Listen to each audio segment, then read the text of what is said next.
billion people, and then followed by India. So it will help us to not only to export to China, but also that technology will be able to support us to achieve our dream for the industrialization for the country, creating the jobs for our Kenyans and Africans in our units here. Do you think there will be a lot more of that, a lot more reshoring for lack of a better word, moving some manufacturing work from China into economies in Africa? It can be very big a step if it is taken seriously by the also African government. Let's say if I talk about the Kenya. Yeah. If it is taken very seriously, and it is the law made for the investors very long term, then it is very big project because very big policy because we can be an industrial hub in next 5 years' time if our government puts a stable policy of the investors.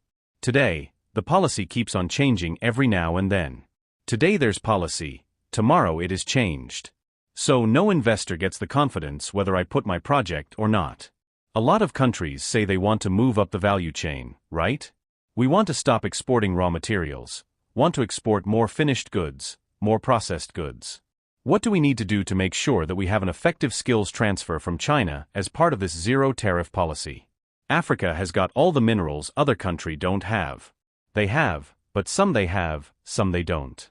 For example, I give you one example that the largest mineral which Kenya found recently is called coltan, which is available now after the research in Kenya. Now, coltan is made for what? Coltan mineral, you can make out of that, is a semiconductor. Yeah. And the semiconductor is the biggest game in the world today, and the DRC produces a lot of it.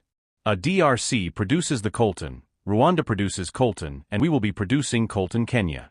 But if we export the ore, then there is no use of it. That coltan is $300. Going to move up the value chain, this is the foundational layer. We have a motive or our intention to make East Africa free of importation, especially in the infrastructure product, which is steel and cement, and that's where we are expanding. We are very good partner with China as we import most of our machinery from them. Other the government companies of China. We import our steel and cement most of the percentage, 90% machinery comes from China. We have imported last 2 years times over $2 billion machinery for East Africa, and that is what is our main core business is. How do you see this policy working out? Because when China's government shows up and says, we're going to remove the tariff barriers to pretty much any imports coming out of African economies coming into China. What was your first impression when you heard that?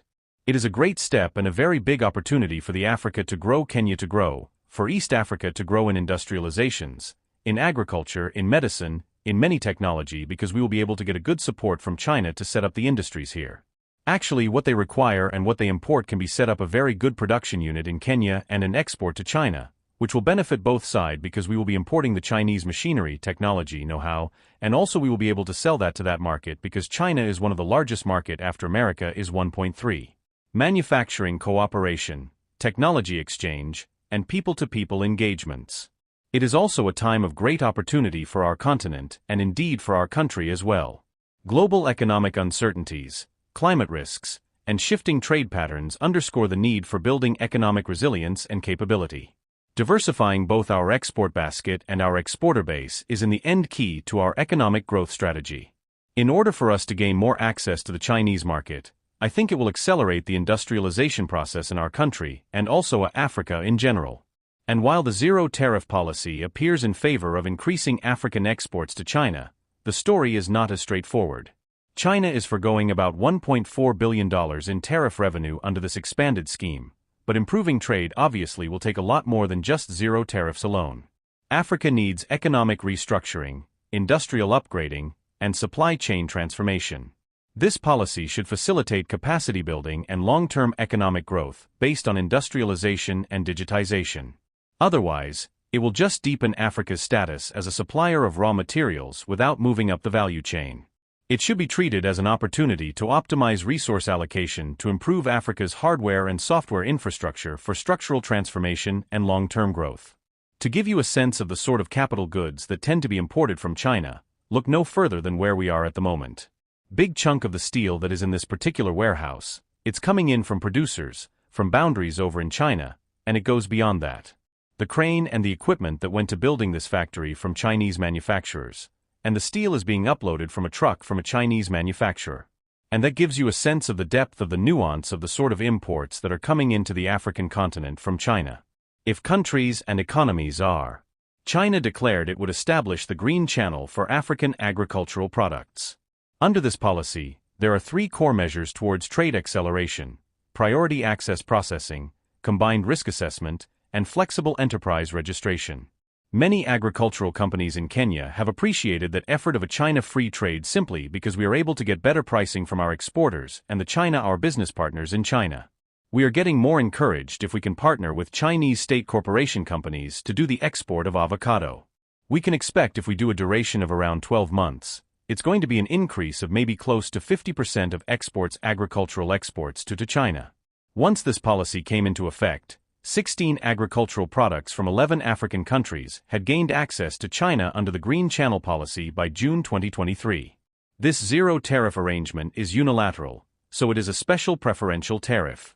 In February this year, China reached framework agreements with South Africa, and in March, Beijing penned an early harvest agreement with Kenya as well as a framework agreement with Nigeria. The relationship has grown into one of Kenya's most important economic partnerships spanning trade, infrastructure development. Opportunity for Africa. China is the biggest market in the world, very lucrative market, very vibrant, and to be able to access that market, I think it's going to be extremely important for our industrialization in Africa, for our modernization effort, but also for us to improve efficiency and effectiveness in our business models and production systems.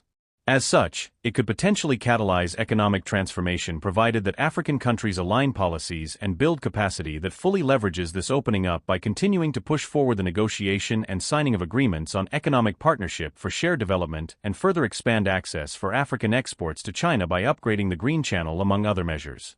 That means that beyond just tariff reduction, China has implemented many other non-tariff trade policies to enhance Sino-African trade. That includes trade finance policies, trade platform policies, and the Green Channel policy. The Green Channel policy has stood out as one of the most consequential platforms for breaking barriers to trade between Africa and Beijing. In 2021. Probably asking, what exactly does this mean for me, music, as an investor, as a trader, as a business person?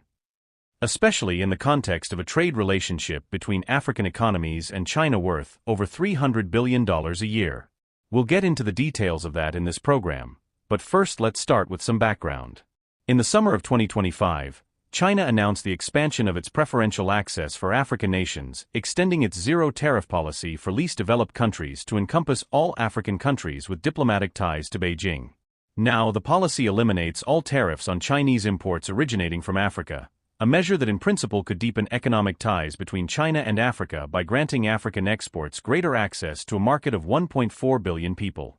Implementing the zero-tariff policy means the removal of all taxes on nearly all goods, and that ranges from agricultural produce like coffee, tea, macadamia nuts, chocolate, and so on to minerals and textiles and manufactured items.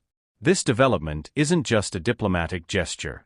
It reflects a strategic recalibration that's looking to balance China's significant trade surplus with Africa, while opening up new export opportunities for African